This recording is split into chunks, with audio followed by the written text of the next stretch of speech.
Shalom, shalom à tous, que Dieu vous bénisse abondamment. Je vous salue au nom de notre Seigneur Jésus. Je bénis le Seigneur pour ce moment que nous nous rencontrons encore une fois pour partager sur la parole de Dieu et partager aussi sur des sujets que nous abordons depuis quelques temps maintenant. Bienvenue à notre chaîne, bienvenue à ce moment. Je suis vraiment content, je suis privilégié de partager avec vous ces moments. Je vous dis merci. Merci pour vos likes, merci pour vos partages, merci pour vos souscriptions, je veux dire vos abonnements. Si vous n'êtes pas encore abonné, que vous nous suivez, allez, c'est le moment de le faire, vous devez le faire, allez, cliquez sur subscribe et puis abonnez-vous, laissez la note de notification afin de ne pas manquer. Partagez aussi, pourquoi pas, c'est vraiment une bénédiction pour nous et pour vous de partager ce moment. Depuis quelques temps, nous sommes dans une série d'enseignements sur comment réussir son couple, comprendre l'amour relationnel. Et nous avons partagé beaucoup de choses au fil du temps. Allez, maintenant, nous avons abordé un sujet depuis la fois dernière sur les croyances. Nous avons parlé des croyances en long et en large. Je ne veux pas revenir dedans aujourd'hui. Je vous demanderai de suivre la vidéo précédente. Mais aujourd'hui, j'aimerais parler sur l'impact des croyances sur la vie du couple. L'impact des croyances sur la vie du couple. Comment les croyances que nous avons vues la fois passée, comment elles agissent sur celui qui les porte et surtout sur son couple. Ok?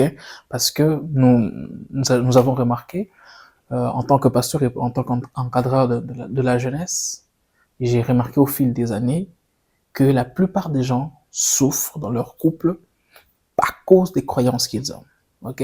Et sincèrement, c'est un sujet vraiment sur lequel on n'a pas généralement même pas beaucoup de temps d'aborder dans des ateliers, parler vraiment de cœur à cœur avec des personnes.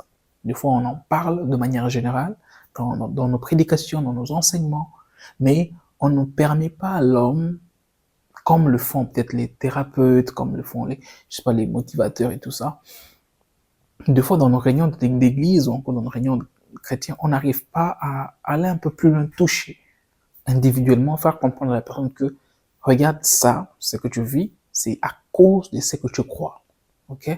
Les résultats que tu as, la vie que tu mènes est directement liée à tes croyances. Alors, j'aimerais parler sur ça aujourd'hui et non seulement dénoncer les mauvaises croyances que nous avons, mais surtout aussi annoncer les croyances que la Bible estime être les bonnes croyances. Aujourd'hui, j'étais dans une réunion, dans un atelier que nous avions. Il y a quelqu'un qui a dit une phrase qui m'a beaucoup béni et qui est une phrase réelle. Nous avons aujourd'hui, il a dit, je cite, notre génération est plein des hommes sages. Tout le monde se croit être sage. Fin de citation. Ce qui est vrai, c'est qu'aujourd'hui, les gens, effectivement, tout le monde proclame sa sagesse. Tout le monde se croit être sage. Tout le monde veut donner son point de vue. Tout le monde veut enseigner aux autres. Mais très peu de gens veulent enseigner la parole de Dieu. Très peu de gens sont prêts à prêcher l'évangile. Ils sont prêts à obéir à la parole de Dieu. Nous avons toutes sortes d'expériences, toutes formes d'intelligence que nous pouvons exposer. Ce n'est pas mal. Mais je pense que toute intelligence doit être soutenue par la vérité de la parole de Dieu. Ce n'est pas parce qu'une chose est logique qu'elle est vraie. Ok? Alors parlons aujourd'hui rapidement sur l'impact des croyances dans la vie du couple. Je vais vous proposer un texte de la parole de Dieu. Nous allons le lire et c'est sur ce texte-là que nous allons pouvoir partager aujourd'hui. Je vous propose de lire avec moi dans le livre de Jean, chapitre 14, le verset 1er. Ma version est en anglais, donc je vais la lire et puis nous allons interpréter, nous pourrons parler dessus. Nous sommes dans Jean 14, verset 1er. Il est écrit, do not let your heart be troubled. You believe in God, believe also in me. Dans les versions françaises, c'est littéralement dit, que votre cœur ne se trouble point, croyez en Dieu et croyez en moi. Ok? Vous savez, l'une des raisons pour lesquelles nous parlons de ce sujet, quelqu'un peut me demander, mais pourquoi parlons de ce sujet?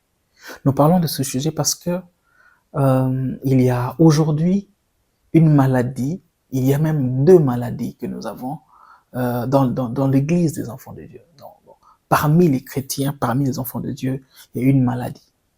Et cette maladie, c'est la maladie des cœurs troublés. Nous avons, vous savez, aujourd'hui, les gens sont troublés. Ils ont des cœurs troublés. Les gens ne savent pas, premièrement, voir leur futur.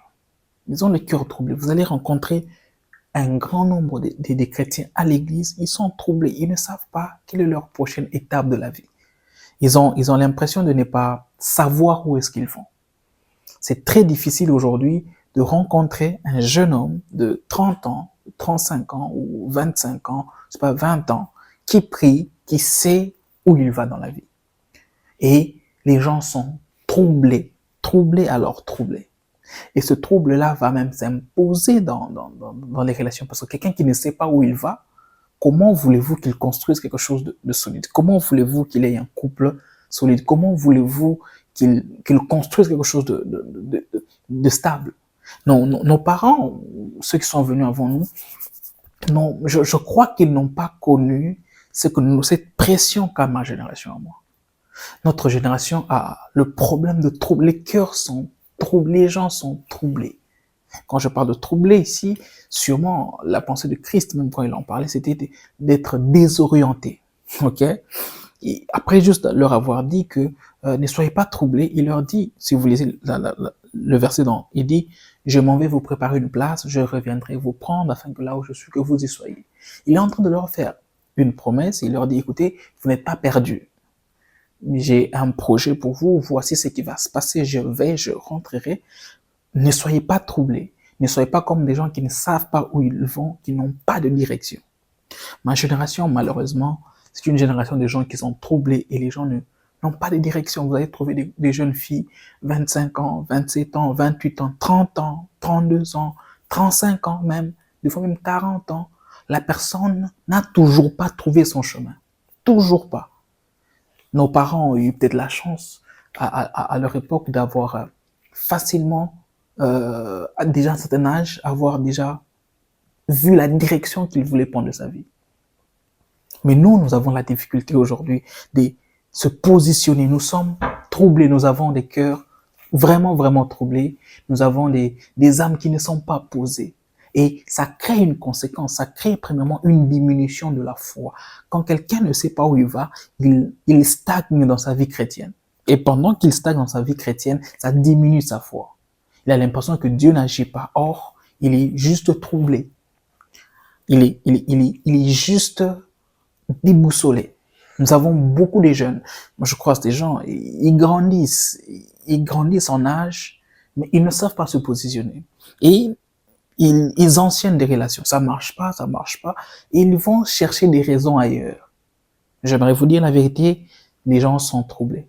Et puisque les gens sont troublés, ils n'ont pas de direction, ils sont désorientés. Et puisqu'ils sont désorientés, eh ben, ils n'ont plus de foi. Ils ne croient plus.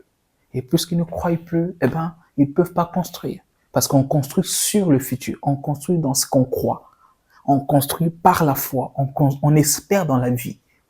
Mais aujourd'hui, les jeunes n'espèrent pas dans la vie. Les gens n'ont plus confiance. Les gens se marient avec des calculs. Ils se marient avec beaucoup de calculs. Il y a même des gens qui croient que, par exemple, pour se marier, il faut avoir beaucoup d'argent. Et c'est comme ça que les gens attendent d'avoir beaucoup d'argent avant de se marier. Le monde nous a présenté des choses qui nous ont rendus troublés. On ne sait plus. La jeunesse est désemparée. On ne sait plus dans où on va. Et c'est dans cette situation-là, j'aimerais vraiment, je ne veux pas quitter d'ici parce que je dois insister. Je sens que je dois insister sur ce point. Ok? La raison pour laquelle je tiens à parler sur ça, c'est parce que je l'ai remarqué. Je suis pasteur d'église, je suis encadreur de la jeunesse, je suis conseiller de couple, je sais de quoi je parle. Les gens sont désorientés. Le monde d'aujourd'hui nous présente une jeunesse des gens qui ne savent même pas. Vous allez même voir un jeune, vous lui demandez, c'est quoi ta vision de la vie? Ben, il n'a pas de vision. Et il ne sait même pas le mot vision veut dire quoi. Il ne sait même pas le mot vision, à quoi ça fait allusion. Peut-être qu'il en parle leadership, mindset, mais quand tu lui demandes, bon, c'est quoi ta vision clairement? Eh ben, il va te répondre, tu vas te dire, mais je comprends que ce jeune homme est désemparé, cette jeune fille. Mais d'où viennent ces maladies? D'où vient le fait que la jeunesse est troublée. Ça vient d'où? Ok? Ça vient sûrement d'une mauvaise croyance. Ok? Et la bonne question serait d'où viennent ces mauvaises croyances? Si vous comprenez? Alors, les mauvaises croyances viennent de deux sources. La première source, c'est les mauvais discours. Les discours mensongers. Ok? C'est de là, c'est la première raison. On a entendu tellement les gens parler. Et deux fois, ils ont parlé de manière logique, c'est-à-dire une suite d'idées logiques, un syllogisme carrément logique, mais il n'y a pas de vérité. Quelqu'un va te dire, écoute, tu dois bosser dur, réussir ta vie, devenir libre financièrement, te marier, fonder une famille, et ceci et ceci. C'est très beau, mais la vie n'est pas totalement comme ça. La vie, c'est pas ça. Et vous allez voir, tous les jeunes veulent suivre ce modèle de j'étudie, je termine, je travaille, je deviens libre financièrement, je me marie, après j'ai des enfants. Mais ça fonctionne pas. Alors, ils sont bloqués entre j'étudie et je me marie. Ils sont là en train de passer 5 ans, 10 ans en train de chercher la liberté financière. Je ne dis pas que c'est faux. Je dis que ce n'est pas la logique. Ok? Ce discours-là a rendu beaucoup de gens troublés. La plupart de ceux qui sont venus avant, de nos aînés, n'ont pas suivi. Ils avaient une autre logique. Et vous allez remarquer que tous ceux qui ont réussi dans la vie ne sont pas passés par cette logique-là. D'autres sont d'abord mariés, puis sont devenus financièrement libres. D'autres se sont rendus financièrement libres, puis se sont améliorés dans le mariage. D'autres, c'est parce qu'ils ont trouvé quelqu'un qu'ils sont devenus, qu'ils ont étudié maintenant, qu'ils ont maintenant continué les études. Donc, la logique, les discours que nous avons, qui ont été donnés, beaucoup de discours ont dévié les croyances que nous avons. Nous avons tellement reçu les motivateurs, les coachs, le ceci, qui ont une manière de réfléchir. Ils ont inculqué un discours qui a été répété, que aujourd'hui nous avons une jeunesse qui est désorientée, troublée. Parce que, évidemment, quand le motivateur va te dire, étudie, après études, trouve un travail, monte ta start-up, qu'elle évolue, ne pense pas mariage, tu vas te marier après. Et que toi, tu commences à suivre ça. Et ça marche pas. Tu as l'impression que tu es bloqué entre la création de ta start-up et les relations. Deux fois même, quand tu crées la start-up, ça grandit, tu commences à voir toutes les filles comme des profiteuses. Tu ne sais plus choisir parce que maintenant, tu as maintenant beaucoup évolué. Et tu te rends compte que c'était pas aussi facile que ça. Ouais, ces discours-là, ce sont des discours qui ont détruit beaucoup de gens. Ces discours-là sont, je répète, ces discours-là sont des discours logiques. Mais ce n'est pas la vérité. Quand vous connaissez la vérité vous rend libre. Et la vérité, ce n'est pas ce que les motivateurs disent. Ce ne sont pas les livres que n'importe qui se lève un matin et vient te dire, écoute, la vie est comme ça. Non. La vérité, c'est la parole de Dieu. La parole de Dieu écrite et la parole de Dieu prononcée pour ta vie. Le logos et le rhéma, c'est ça la base de notre vie. Quand Dieu te dit, marie-toi, marie-toi. Même si tu n'as pas encore fini tes études, marie-toi. Quand Dieu dit c'est le temps, cherche une compagne, c'est le temps. Cherche, Dieu sait. Quand Dieu te dit ce n'est pas le moment, ce n'est pas le moment. Tu ne poursuis pas ta course de la vie par les discours des hommes. Ok? Deuxième chose, je reviendrai un peu plus tard quand je parlerai sur comment réajuster ses croyances dans la vie chrétienne. Deuxième source qui fait que nous avons des mauvaises croyances, c'est la propagande, ok? La propagande des résultats négatifs. La propagande des résultats négatifs. Nous sommes dans un monde qui nous a bombardé d'une propagande des résultats négatifs. Et dans cette propagande, on ne parle pas de cause à effet, on parle juste des résultats. Je donne un exemple. Dans les films, dans les télé-réalités, dans les séries télé-réalités, dans les films, dans tout ce que nous vivons, on nous présente l'échec du couple. On nous présente l'échec de l'homme, l'échec de la femme. On nous présente les résultats.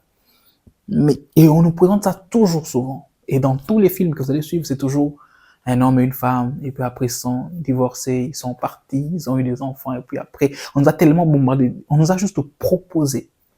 Et en nous proposant, ils nous ont laissé la possibilité de conclure par nous-mêmes. C'est vraiment un message du diable le plus parfait. C'est qu'il te montre une image, ne te montrant pas ce qui fait ça. Il te montre juste le résultat. Il te dit, regarde, il te montre dans un film un homme qui frappe une femme rebelle. Il te montre toujours ça et tout le temps, sans te dire crois ou bien ne crois pas. Il ne te dit pas que le mariage est comme ça. Il te propose juste des résultats de certains mariages.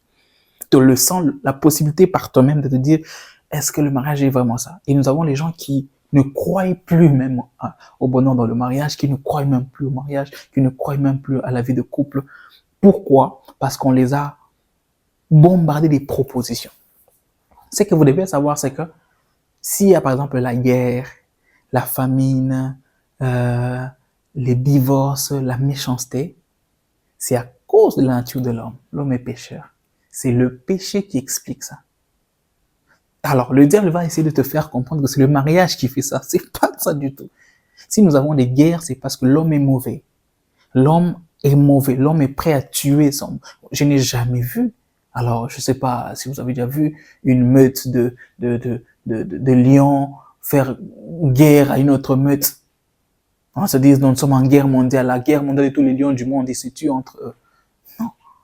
Ok, ils vivent dans leur habitat, ils peuvent se battre, mais c'est toujours dans des règles de la vie, ils veulent. Mais c'est nous les hommes, ayant la sémence du péché, nous la manifestons.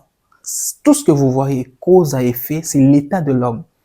Et les films vont vous présenter des résultats, sans jamais vous dire que c'est parce que nous sommes pécheurs que nous réagissons comme ça. Non, ils vous diront jamais ça. Et quand la Bible, l'Église continue à vous dire donnez votre vie à Jésus, vivez une vie de sainteté, c'est ça qui, on ne le montre pas, on le dit jamais dans les films, on ne le dira jamais. On vous montrera qu'un homme et une femme qui se battent, comme si le mariage c'était ça. Non, ça c'est ça c'est la manifestation du péché qui est dans l'homme. Et nous allons tous y croire, nous serons là dans les débats, les hommes sont mauvais, les femmes sont mauvais. Vous allez mettre un débat là, les gens vont discuter, les femmes vont insulter les hommes vont insulter les femmes. Nous nous insultons, pourquoi? Pourquoi il y a des hommes qui haïssent les femmes, il y a des femmes qui haïssent des hommes, il y a des hommes prêts à ne jamais se marier à cause du fait qu'ils croient que les femmes sont mauvaises. Et mais ils ont vu ça à la télé, ils ont vécu ça dans leur expérience et ils ont cru. Et ces croyances ont de l'impact sur leur vie. Et pourtant, ce n'est pas la vérité. La vérité, c'est que la nature de l'homme a été corrompue et c'est le péché qui se manifeste. Une femme qui craint le Seigneur respecte son mari. Une femme qui craint le Seigneur est en bon terme avec sa famille. Une femme qui craint le Seigneur sait sa place dans le couple. Un homme qui craint le Seigneur obéit à Dieu. Un homme qui a Jésus, il y a des choses qu'il ne fait pas. Pas parce qu'il est quelqu'un de bien, mais parce qu'il est en Christ Jésus. Et ça a de l'impact sur sa vie, sur son couple. Donc, quand vous commencez à vous battre avec tout ce que le diable nous présente, tout ce que le monde nous présente, vous commencez à vous battre avec les séries télévisées. Tu vois, même dans cette série-là, cette femme-là avait fait ça, cet homme avait fait ça. Frères et sœurs, ce n'est pas le combat de ça. Le combat, ce n'est pas entre nous. Nous devons combattre le péché qui est en nous. Et aujourd'hui, je le dis aujourd'hui, peut-être dans 10 ans, je rappellerai cette vidéo. Aujourd'hui, nous, nos pères, ceux qui sont venus avant nous, nous ont enseigné juste à être droits dans la vie. Ok, ils nous ont prêché à ne pas, ils nous ont éduqués, ils nous ont prêché sur des choses basiques. Par exemple, sur l'impudicité, sur ceci. Mais nous prêcherons à nos enfants plus bas. La moralité va descendre plus bas. Au point où on aura peur que nos enfants aient des amis, nos enfants garçons aient des amis garçons. On en aura peur, on ne sera plus à l'aise. Nos parents étaient à l'aise à notre époque quand on avait des amis garçons et que quand ils nous voyaient avec des amis filles, c'était compliqué. Mais nous, ça sera encore plus pire. Nous, on sera en train de nous battre contre un rabais de l'homme à un niveau animal, de l'animosité. Nous, on va se battre contre ça. Nous, nos enfants, on va les éduquer contre un rabais de moralité. Ça sera tellement, la race humaine est en train de tomber tellement bas que, avec les années qui viennent, ça sera pire. Ce que nous voyons aujourd'hui, ça ne va pas changer, je vous assure. Nous sommes en train d'aller dans une descente infernale. Regardez là où la moralité était il y a des années passées. Regardez aujourd'hui comment c'est en train de se rabattre. L'homme est en train de presque aller vers l'animosité. Et nous, vous de ma génération, nous devons savoir que demain après-demain, je le dis comme un homme de Dieu parce que je sais voir, je sais lire le temps, nous allons prêcher à nos enfants plus bas. La moralité sera même, on va même commencer à prêcher aux enfants de saluer même les parents. Parce qu'on aura une génération de rebelles à un niveau dont vous n'avez pas aidé. Et la Bible le dit en parlant dans le livre de Timothée, dit, au dernier jour, il y aura des temps difficiles, les enfants seront rebelles à leurs parents. Certes, notre génération a été rebelle à nos parents d'une certaine manière, mais la nôtre ou celle de nos enfants sera encore plus pire parce que la moralité est en train de diminuer. Et tout ça, on ne va pas s'accuser homme-femme. Ça ne sert à rien de s'accuser homme-femme. Ça a tout à voir avec l'état de péché qu'il y en a. C'est ça. Et les films ne le vous diront jamais. L'Église, pourtant, elle vous le dit. Et la plupart refusent de croire en cela. Et nous nous battons contre des croyances qui nous ont été bombardées. Je ne sais pas si vous me comprenez. Les croyances, ça aura de l'impact sur votre vie, ça aura de l'impact sur votre couple, ça aura de l'impact sur votre manière de réfléchir, ça aura de l'impact sur votre manière de voir les choses, ça aura de l'impact. Et Christ dit que votre cœur ne se trouble point parce que il donne maintenant la solution à un cœur troublé. Il dit, croyez en Dieu et croyez en moi. Dans la version française, il est dit, vous croyez en Dieu, maintenant vous devez aussi croire en moi. C'est ça, la version française dit, you believe in God and believe also in me. C'est-à-dire que vous êtes des croyants en Dieu, vous cherchez Dieu, mais écoutez, je suis le chemin. Si vous croyez en moi, vous aurez facilement Dieu. Il va expliquer ça plus tard dans le verset 4. Il dit, nul ne va vers le Père sans passer par moi. Il dit, écoutez, je sais que vous croyez que Dieu existe, mais le bon chemin, c'est de croire aussi en moi, Jésus, et vous aurez le Père facilement. Le Père que vous cherchez, vous l'aurez par moi. Je suis le chemin, la vérité et la vie. Il leur donne le secret.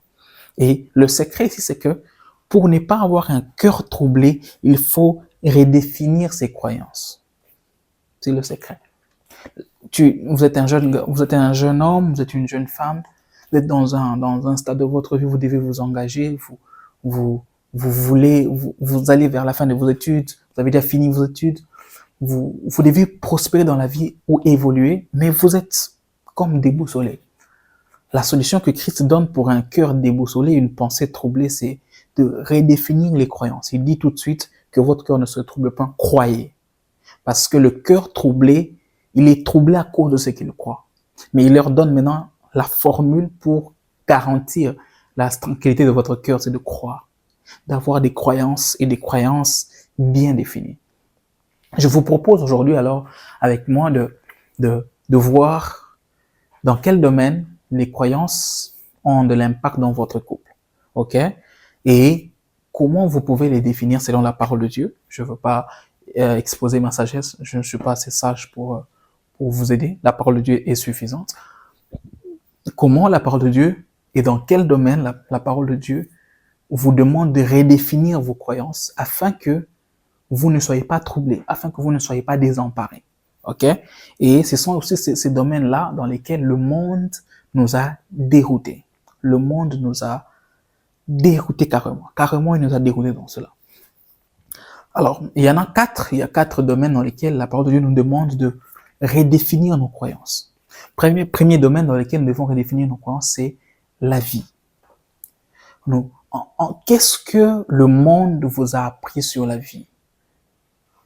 Qu'est-ce que le monde vous a appris sur la vie?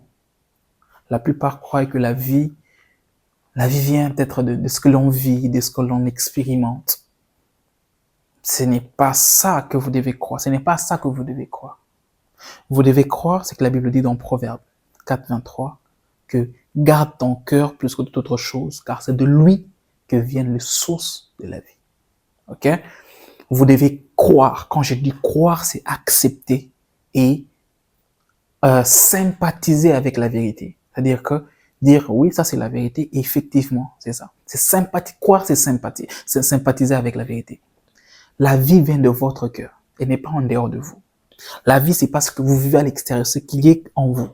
C'est le cœur, c'est vous qui avez, c'est de vous que vient votre vie. Ce que vous vivez à l'extérieur ne vient pas de l'extérieur, ça vient de l'intérieur. Et la Bible vous dit, vous devez regarder votre cœur, vous devez veiller sur lui, parce que c'est lui qui définit. C'est pourquoi c'est très malheureux, c'est très très malheureux pour quelqu'un de chercher son bonheur en dehors de lui-même. Votre bonheur est en vous. Il n'y a aucune femme sur la terre qui va faire votre bonheur. Je ne sais pas si vous comprenez. Je vais expliquer ça. Votre bonheur, c'est vous qui le connaissez. Et quand vous le découvrez en vous, vous cherchez quelqu'un qui va le renforcer, le protéger et l'entretenir. Je ne sais pas si vous avez compris ça. C'est vous qui connaissez votre bonheur. Vous connaissez vous devez savoir comment vous êtes heureux, pourquoi vous êtes heureux et qu'est-ce qui vous rend heureux. Lorsque vous avez découvert ça, vous devez choisir quelqu'un qui va vous aider à vous améliorer, qui va protéger ce bonheur et qui va l'entretenir, qui va vous rappeler ce qui vous fait toujours du bien. C'est ça le choix même du conjoint. Je le dis toujours et je le répéterai toujours, on entre en couple pour manifester son plein potentiel. C'est ça le but du couple. C'est ça le but d'être en relation avec quelqu'un. Ce n'est pas pour s'écrire des textos. Ce n'est pas juste pour la sexualité. C'est bien plus que ça. C'est pour que ce que vous êtes, vous le deveniez encore plus. Et cette personne devient votre sécurité. Elle devient votre protection. Elle garantit la longévité de ce que vous avez. C'est comme quelqu'un qui a trouvé son trésor et qui trouve un confident avec lequel il protège ce trésor. Même quand il serait faible, son ami protégera ce trésor. Il sait que lui va m'aider. Mais il y a des femmes, quand vous les rencontrez, elles s'en foutent complètement de votre bonheur et elles le détruisent même. Et quand quelqu'un est assez conscient, il sait ce qui lui donne le bonheur, il sait c'est quoi son bonheur. Quand une fois qu'une femme vient dans sa vie ou qu'un homme vient dans sa vie pour détruire ce qui fait son bonheur, tout de suite c'est clair, je peux pas vivre avec toi si tu es là pour me détruire. Ça devient assez clair, ça devient très simple. On n'aurait pas, j'en parlais quand j'en parlais sur l'engagement, on n'aurait pas tous ces problèmes qui reviennent. Il y a des problèmes, je me dis souvent, vous savez, dans la vie, tout ce que vous devez vivre doit être naturel. Vous mangez naturellement, vous respirez naturellement. Quel effort faites-vous de respirer? Quand vous commencez à faire des efforts pour respirer, il y a une maladie. Le couple ne fait pas de la vie, ça devrait couler naturellement. Vous devrez vivre avec votre femme de manière... Vous ne faites pas des efforts pour être avec elle. Vous ne faites pas des efforts pour réfléchir. Vous ne faites pas des efforts pour avancer. C'est naturel, ça coule naturellement. Quand bien même il y aurait des fois où vous ne vous entendez pas, mais ça coule. Mais quand dans une relation, vous devez fournir beaucoup d'efforts pour faire quelque chose, ça devient contre nature. C'est pour cela que vous forcez et que vous vous sentez frustré. Alors, ce sont des signes simples qui vous prouvent que la personne n'est pas là pour votre bonheur. Ok? Et ce bonheur-là vient de vous. Vous devez savoir que le bonheur vient de vous. Le monde va vous faire croire que si vous trouvez quelqu'un, lui vous ramènera un bonheur illusoire. Non, ça ne vient pas comme ça. Par exemple aussi, il y a des gens qui croient que, quand je parle de la vie, il y a des gens qui croient que dans la vie, on va les aider. Il y a des gens qui croient que il y a quelqu'un qui viendra de quelque part l'aider. Non, c'est pas comme ça. La vie vient de toi. Les sources de ta vie viennent de toi. Si tu ne t'aides pas, personne ne va t'aider. Puisque je voudrais rester biblique, quand vous lisez dans le livre de Jean 9, vous allez voir un homme qui est paralytique, qui est au bord de la piscine de Bethsaïda. Cet homme-là, il va faire 38 ans là-bas. Lorsque Jésus vient, Jésus va lui dire, veux-tu être guéri? Le monsieur lui dit, je n'ai personne pour me jeter dans l'eau. Et voyez-vous cet homme ici, il fait 38 ans, près d'une piscine. La Bible déclare, il était inscrit, ok? Il y avait une loi qui disait que celui qui s'est jeté dans l'eau devait être guéri.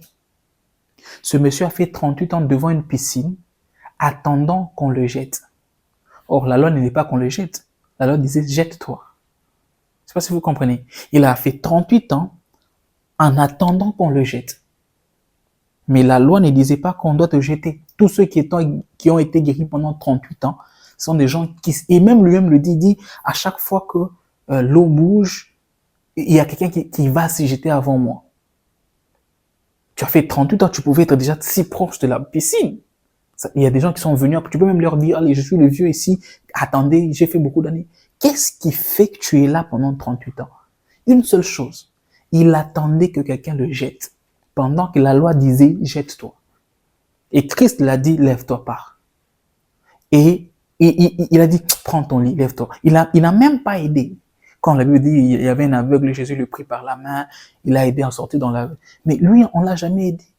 Parce que la loi disait, ici, tu ne t'en sortiras que seul.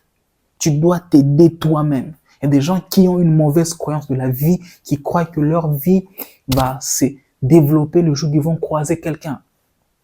Non, votre vie vient de vous et vous devez le comprendre. Avant même de vous marier, avant même de trouver une femme, avant même de trouver un boulot, vous devez comprendre que la source de vie vient de vous.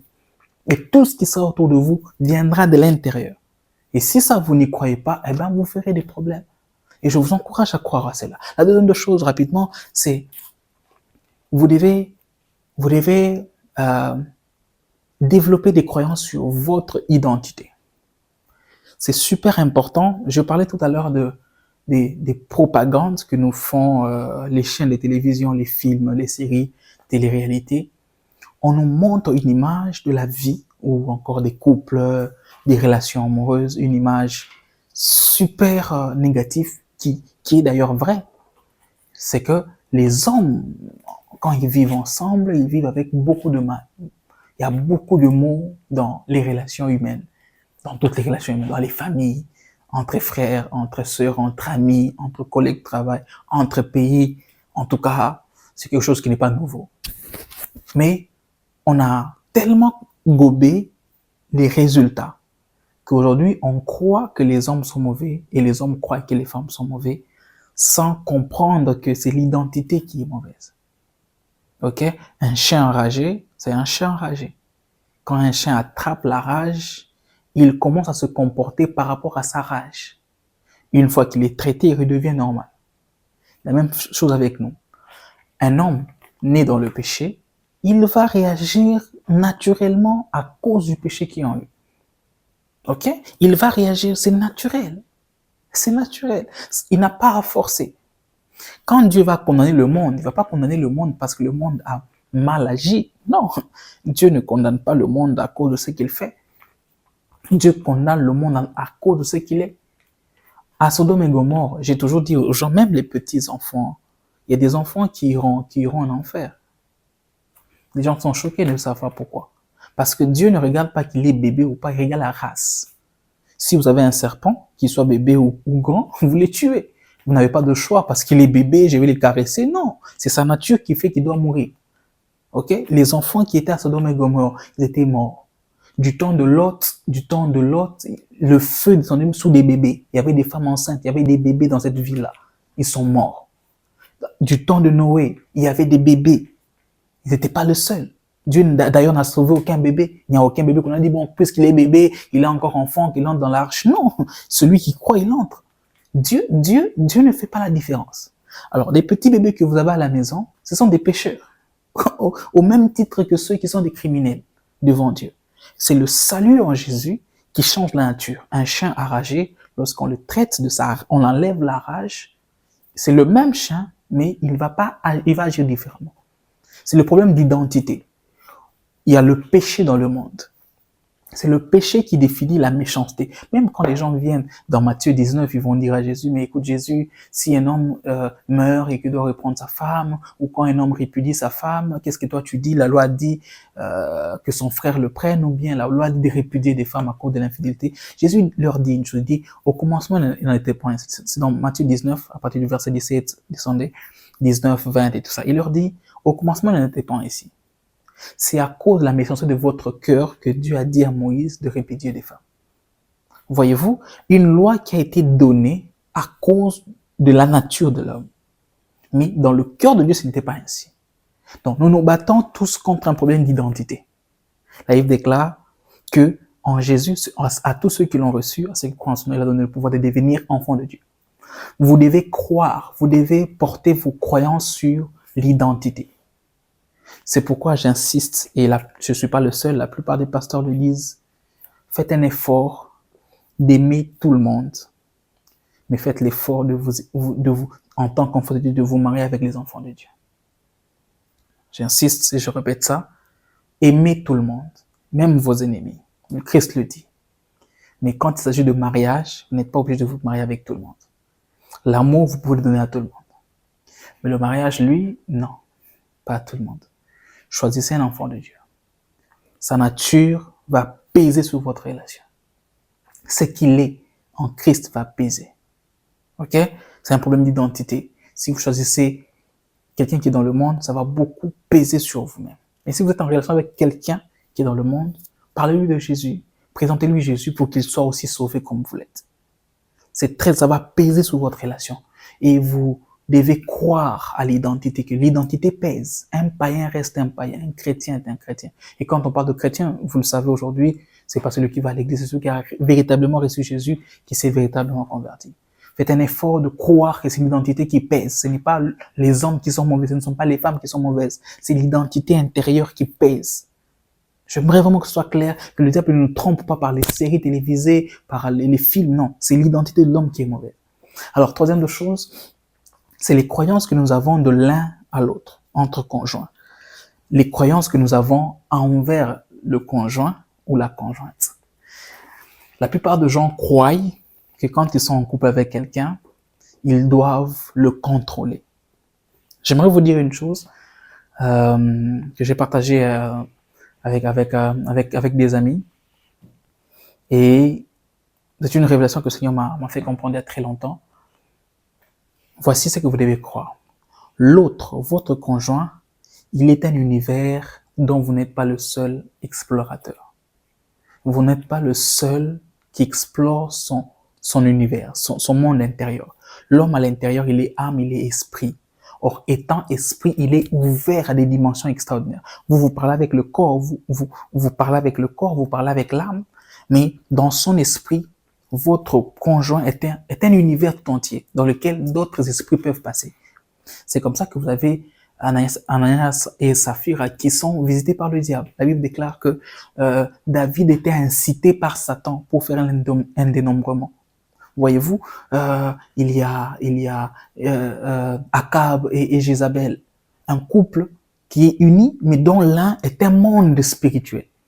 Alors, ne soyez pas aussi naïf, ok, pour croire que vous pouvez contrôler quelqu'un. Il y a des choses qui vous arrivent qui ne sont pas du tout naturelles, qui sont surnaturelles. Et quand vous regardez l'autre comme quelqu'un que vous pouvez contrôler toujours, il y a des idées qui viennent de votre femme. Jésus regarde Pierre, son plus proche collaborateur, et dit « Arrière de moi, Satan ». Parce que Pierre est un univers. Il n'est pas que Pierre physique, il n'est pas que Pierre émotionnel, il est aussi Pierre en tant qu'univers. Il est esprit. Et en tant qu'esprit, dans son esprit, le diable peut passer. Il y a des idées que vous avez dans votre couple, des problèmes qui vous arrivent, qui ne sont pas naturels, qui ne sont pas normaux, qui ne viennent pas de la pensée, ça vient des esprits derrière.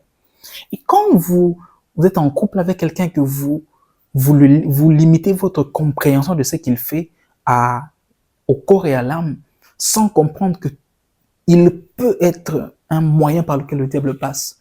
Vous passerez à côté de quelque chose qui va vous aider à maintenir votre couple. Vous allez commencer à vous imaginer Jésus qui voit Pierre et dit « Pierre, toi, tu me dis moi de ne pas aller à la croix. Tu n'es plus mon disciple, tu n'as pas compris mon message. » Non, Pierre avait compris, mais là, il était sous emprise. J'aimerais vous dire, n'essayez pas d'ignorer la place du fait que nous sommes des esprits. Il y a des gens qui, je sais pas, c'est le fait de beaucoup étudier ou je sais pas si c'est l'incrédulité, ils sont chrétiens, d'autres même, ils ignorent la place du diable dans les relations humaines. Le diable passe par des relations pour détruire des gens. Attendez, ne soyez pas aussi incrédule.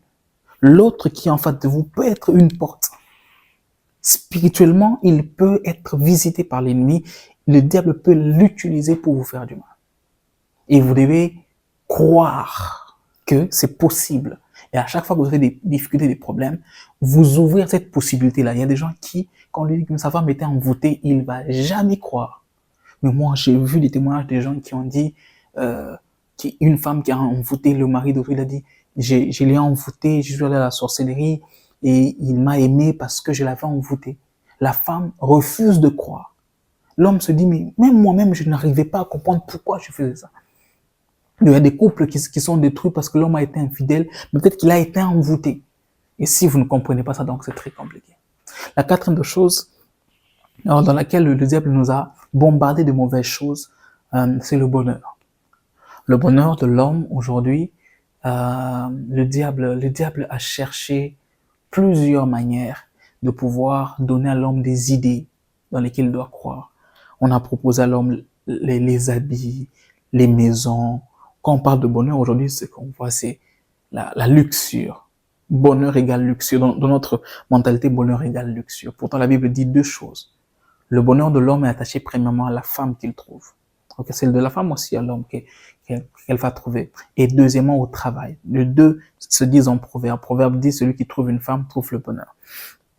La pensée de trouver une femme, c'est en fait, c'est de trouver une compagne, une aide. Et le même livre de Proverbes va dire aussi que l'homme tire son bonheur dans son travail, dans ce qu'il fait. Ok? Quand quelqu'un travaille, il trouve le bonheur dedans. Ok? Alors, je vais conclure, je vais m'arrêter ici en disant qu'on ne vous fasse pas croire que c'est l'argent qui fait le bonheur. Non. C'est pas l'argent qui fait le bonheur, c'est le travail qui fait le bonheur. Ce qui fait le bonheur, c'est quand on se déploie dans ce que l'on sait bien faire. Quand tu sais, par exemple, bien faire chanter et que tu chantes pour vivre, ton bonheur, c'est pendant que tu chantes, même pas quand tu as l'argent. C'est pendant que tu fais ce que tu sais faire que tu as le bonheur. Le bonheur vient du travail. Okay? Le sentiment d'être utile aux autres, c'est là qu'il y a le bonheur. Et deuxièmement, c'est de trouver quelqu'un qui te ressemble. Alors, ne remplacez pas le conjoint ou la conjointe par les photos. N'aimez pas la photo que vous faites quand vous êtes à deux. Aimez le fait que vous deux, vous êtes compatibles. Vous deux, vous êtes en paix. Deuxièmement, ne travaillez pas pour avoir l'argent. Travaillez dans le domaine où vous avez le bonheur, où vous vous sentez heureux, vous vous sentez épanoui. Parce que quel que soit le salaire que vous aurez, si c'est un travail qui n'est pas du tout bien, qui ne vous inspire pas, vous ne serez jamais heureux. Alors, le monde nous a fait croire à l'idée d'aimer les photos, si nos photos matchent, moi et lui, est-ce qu'on match? On est content du fait que ça match, mais on n'est pas content, heureux du fait qu'on va vivre longtemps. Deuxièmement, on nous a menti sur l'argent. L'argent ne fait pas le bonheur, mais c'est le travail qui donne le bonheur, qui donne le sentiment d'être utile. C'est ça qui fait vraiment le bonheur. Quand vous faites ce que vous voulez, c'est là que vous manquez le bonheur. Que Dieu vous bénisse abondamment. J'aimerais vous laisser ici et vous laisser avec cette pensée-ci. Les croyances, c'est l'image ou l'imagination que nous nous faisons de quelque chose. Les hommes vont définir comme ils veulent, mais moi j'aimerais vous dire que les croyances que nous avons, c'est les images que nous faisons d'un domaine. Par exemple, de la vie, quelle est l'image que tu as de la vie? De toi-même, quelle est l'image que tu as de toi-même? De l'autre, de ton conjoint, quelle est l'image que tu as de lui? Et de ton bonheur, quelle est l'image que tu as du bonheur? Une fois que le diable a modifié l'image, quand on dit vie, qu'est-ce que toi tu vois? Quand on dit conjoint, qu'est-ce que tu vois? Quand on dit toi, qu'est-ce que toi tu vois? Quand on dit bonheur, qu'est-ce que toi tu vois? Si tu arrives à modifier ces images-là en les remplaçant par ce que la parole de Dieu dit, eh ben, tu vas construire quelque chose de solide. Tu verras que tu ne seras plus troublé. Ça va te donner la possibilité de pouvoir avancer. Je prie au nom de Jésus-Christ de Nazareth, que de là où vous êtes, je sais qu'il y a beaucoup de gens qui sont troublés en ce moment, qui passent par des moments véritablement, ils savent pas s'ils doivent avancer ou pas. Ils savent même pas où ils en sont dans leur vie. Je prie au nom de Jésus, que la grâce de Dieu vous accompagne. Que cette parole touche votre cœur, qu'elle redéfinisse vos croyances. La Bible déclare la foi vient de ce qu'on entend, et ce qu'on entend vient de la parole de Christ. La différence entre nous et ceux du monde, c'est que ceux du monde entendent autre chose, mais ce qu'on entend, nous, vient de la parole de Christ. Cette parole que j'ai annoncée ce soir puisse bénir votre cœur, puisse bénir votre destinée, qu'elle vous donne à vous redéfinir, qu'elle vous donne à vous restaurer encore, donne encore de l'espoir en Dieu, afin que le Dieu que nous servons puisse vous consoler. Trouvez la paix en Christ et redéfinissez votre chemin de la vie au nom de Jésus. Soyez bénis de partout où vous êtes ici. Si vous avez des problèmes dans votre couple, que Dieu vous bénisse. Si vous avez des problèmes de choix, que Dieu vous oriente. Si vous avez des problèmes de la vie, du bonheur, de la tranquillité, que Dieu vous donne la tranquillité au nom de Jésus. Amen. Ciao, ciao. Je vous retrouve sur notre capsule. Que Dieu vous bénisse. Laissez vos commentaires, likez, partagez. Que Dieu vous bénisse abondamment.